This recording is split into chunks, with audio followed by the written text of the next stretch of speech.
संभल की जो गंभीर घटना हुई है उसके संदर्भ में सही जानकारी प्राप्त हो सके और उसकी सारी तथ्यों के बारे में हम पूरे प्रदेश को जाकर के बता सकें, इसलिए हमारे राष्ट्रीय अध्यक्ष जी ने एक प्रतिनिधिमंडल का गठन किया था मेरे नेतृत्व में।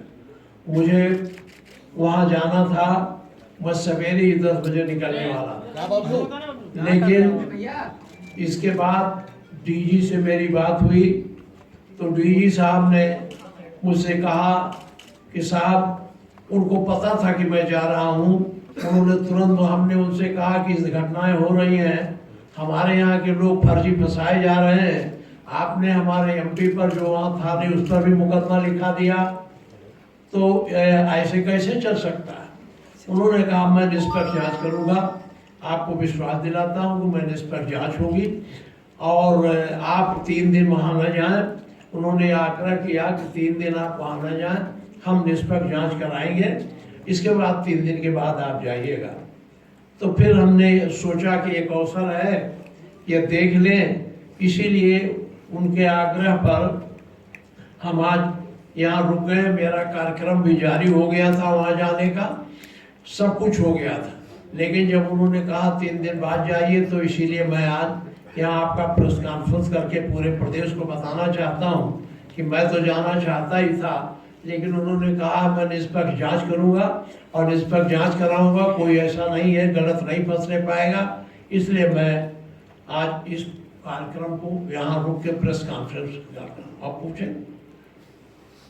माधव प्रसाद पांडे जी, हाँ। इसमें लीगल एक्शन क्या है समाजवादी पार्टी की तरफ से, क्योंकि जो प्लेसेस ऑफ वर्शिप एक्ट की बात की गई थी उसको कहा गया उसको उल्लंघन हो रहा है। आपके राज्यसभा सांसद हैं कपिल सिब्बल, क्या उनकी मदद लेंगे? कोई लीगल एक्टिविटी आपकी तरफ से होगी इसमें? जरा जोर से बोल दीजिए, थोड़ा उम्र के नाते कम हो गया है। प्लेसेस ऑफ वर्शिप एक्ट को लेकर आपके पार्टी के कई नेता सवाल खड़े कर रहे हैं कि ऐसी घटनाएं क्यों हो रही हैं, मस्जिदों को क्यों टारगेट किया जा रहा है, और आपके राज्यसभा सांसद हैं कपिल सिब्बल, उनकी मदद लेंगे? क्या कुछ लीगल एक्टिविटी करेंगे इसमें आप? देखिए, ये तो हम लोग, हमारे राष्ट्रीय अध्यक्ष रणनीति बनाएंगे, उसके हिसाब से होगा। अब ये घटनाएं क्यों हो रही हैं, इस तरह से घटनाएं क्यों हो रही है, आप जानते हो। आप ये भी जान लो कि जब हम यहाँ मंदिर मस्जिद का विवाद चला था तो 1991 में तत्कालीन प्रधानमंत्री पीपी नरसिम्हा राव से अगुवाई वाली कांग्रेस सरकार के कार्यकाल में प्लेसेस ऑफ वर्शिप एक्ट यानी पूजा स्थल का कानून पारित हुआ था। इसमें स्पेशल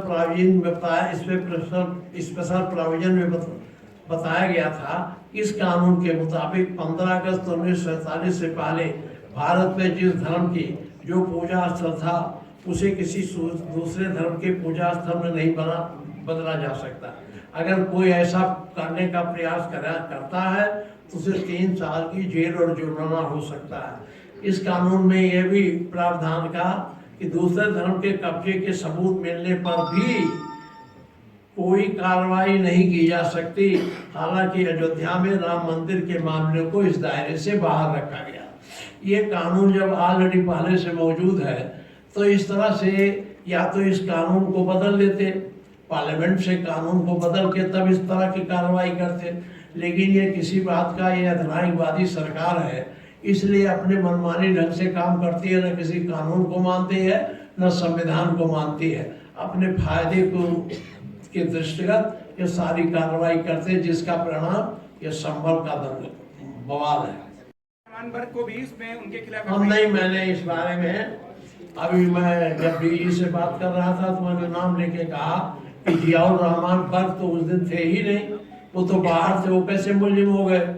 तो उन्होंने हमें जवाब दिया कि एक भड़काऊ भाषण दिए थे। तो हमने कहा भड़काऊ भाषण क्या होता है, अब वो अपने मस्जिद में या कहा क्या बोले, उससे क्या मतलब है। तो लेकिन मैं निष्पक्ष जांच कराता हूँ।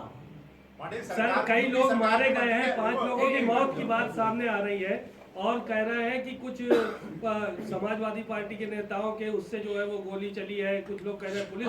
ऐसा नहीं है। आपने बोला कि पुलिस 2 तरह के असलाहे रखती है। देखिए, हमने कहा है जी, हमने हमारे घर पर जो पूछने गए थे तो मैंने कहा हकीकत यह है, पुलिस बहुत, आप इनके कार्यकलापों को बहुत दिनों से देखते आ रहे हैं, जब ये गोली चलाने की बात करते हैं तो सरकारी बंदूक से गोली कम चलाते हैं। प्राइवेट हमने अपने आँख से देखा है, कई लोग अपने प्राइवेट असलहे जो रखते हैं वो भी लेके पुलिस वाले चलते हैं, इसलिए उसका प्रयोग नहीं करते, क्योंकि उसमें ये फंस जाएंगे, सरकारी गोली बरामद हो जाएगी, सरकारी बंदूक बरामद हो जाएगी, पता चल जाएगा, तो इसमें सीधे मुलजिम बन जाएंगे। अगर इस तरह से अन्य उससे होता है, और आप जानते हो थानों में तमाम प्रकार के कट्टे असलहे रखे रहते हैं, कब ये प्रयोग कर ले क्या ठिकाना है। यानी चोरी के असलहे पुलिस चलाती है। अब रखती है कि नहीं रखती है, मैं तो इतना कहूंगा कि इनके यहाँ जो कट्टे वगैरह बरामद होते हैं इनके मालखाने में रखे जाते हैं, जब कभी इन्हें जरूरत होती होगी उसका प्रयोग करते हैं। सवाल यह है कि समाजवादी पार्टी के मौजूदा सांसद और पूर्व विधायक के ऊपर सरकार कह रही है कि भाई इन्हीं लोगों के बीच में वर्चस्व की जंग थी और इन्हीं लोगों के समर्थक आपस में लड़े। नहीं, ऐसा हो सकता है? आप बताएं, दोनों 4 लड़के मारे गए और चारों एक दूसरे को मारेंगे, ये संभव है? ये पुलिस जो है अपने बचाव में ये बयान दे रही है, पुलिस अपने बचाव के लिए कुछ भी कर सकती है। आप अभी चुनाव में आपने देखा होगा, आप लोग गए होंगे, हम तो गए हैं, जहां वोट पड़ रहा था मैंने देखा है। मैं गांव में गया हूँ, जिन गांव में जाता था मैं, जिसके घर बैठ जाता था उसके घर रात को एसडीएम पहुंच जाते थे, थानेदार पहुंच जाते थे। तो ये सरकार का लोकतंत्र में विश्वास ही नहीं है, ये लोकतांत्रिक तरीके से काम करते हैं।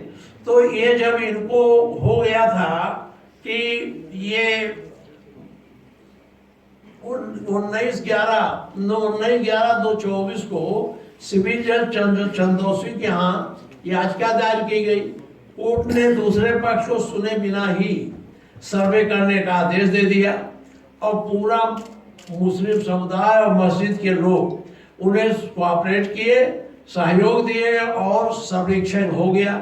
कलेक्टर ने कहा दिया आप दोबारा सर्वेक्षण की जरूरत नहीं, जो होना था हो गया, कोर्ट में दाखिल हुआ। फिर एक कैसे दूसरे 22 नवंबर 24 को फिर कैसे ये करने लगे?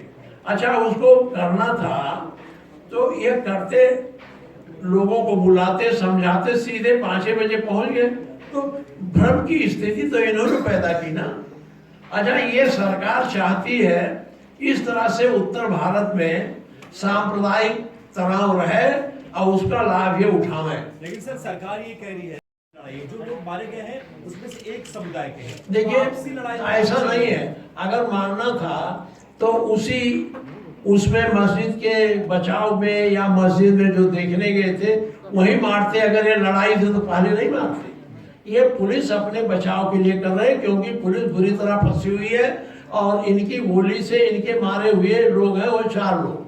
अब इसकी जब निष्पक्ष जांच होगी तब इसका पता चलेगा। यूपी सरकार की जांच पर भरोसा है आप लोग को यूपी पुलिस पे? देखिए, हमें अब एक डीजी ने मुझसे कहा कि मैं निष्पक्ष जांच कराऊंगा, तो एक बड़े पद पर बैठे हैं, 3 दिन का मौका दिया है, तो 3 दिन में देख लेते, नहीं करा हम लोग अपनी रणनीति बनाएंगे, हमें क्या करना है। माता पिता जी, सरकार के एक मंत्री है, वो कहते हैं कि अगर अराजक तत्व एक तमाचा मारेंगे तो हम 5 तमाचे मारेंगे। अरे देखिए, अब हम इस पर बहुत ज्यादा बात नहीं करना चाहते, लेकिन इतना मैं जरूर कहना चाहता हूँ, जो सरकार है वो सांप्रदायिक भावना से भरी है। उसके मन में एक वर्ग विशेष के खिलाफ गुस्सा भरा है, क्रोध भरा है, तो कभी न कभी उनके मुंह से बात निकल ही जाती है, इससे पता चलता है। सर, बहराइच की घटना हुई, उसमें भी निष्पक्ष जांच की बात कही जा रही है कि आपको लगता है कि वहाँ भी निष्पक्ष जांच हो पाई है? देखिए, ये कहते तो है निष्पक्ष जांच, लेकिन करते अपने मन से है जो करना रहता है। अब निष्पक्ष जांच तभी होगी जब इसकी न्यायिक जांच हो। न्यायिक जांच के माध्यम से निष्पक्ष जांच संभव होती है। आप न्यायिक जांच की मांग करते हैं इस पूरे मामले में? अब देखिए, हमारे राष्ट्रीय अध्यक्ष जी से बात होगी, हम लोग प्रतिनिधिमंडल से जाएंगे, इसका सही रिपोर्ट उनके पास रखेंगे, जैसा वो समझेंगे वैसा। लोकसभा में कई एमपीज ने कहा है कि इस मुद्दे को वो चर्चा करना चाहते हैं लोकसभा में, क्या विधानसभा में आप इसे मुद्दा बनाएंगे, आप चर्चा करेंगे संभल को लेकर? जरा जोर से कहिए। लोकसभा में कई एमपीज ने कहा है इस पर चर्चा करना चाहते हैं, ओवैसी जी बोले हैं कि उसको चर्चा करना नहीं, हम विधानसभा में इस पे बोलो, हम यही नहीं, हम इस पर भी चर्चा करेंगे, बहराइच पर भी चर्चा करेंगे, गंभीर चर्चा करेंगे और सरकार को हम बेनकाब कर देंगे असेंबली में, जिस तरह से काम कर रहे हैं, जिस तरह से घटनाएं हो रही। आखिर ये बताओ, ये सारी घटनाएं उत्तरी भारत में क्यों हो रही, जो उत्तर प्रदेश में हो रही और प्रदेश में नहीं हो रही?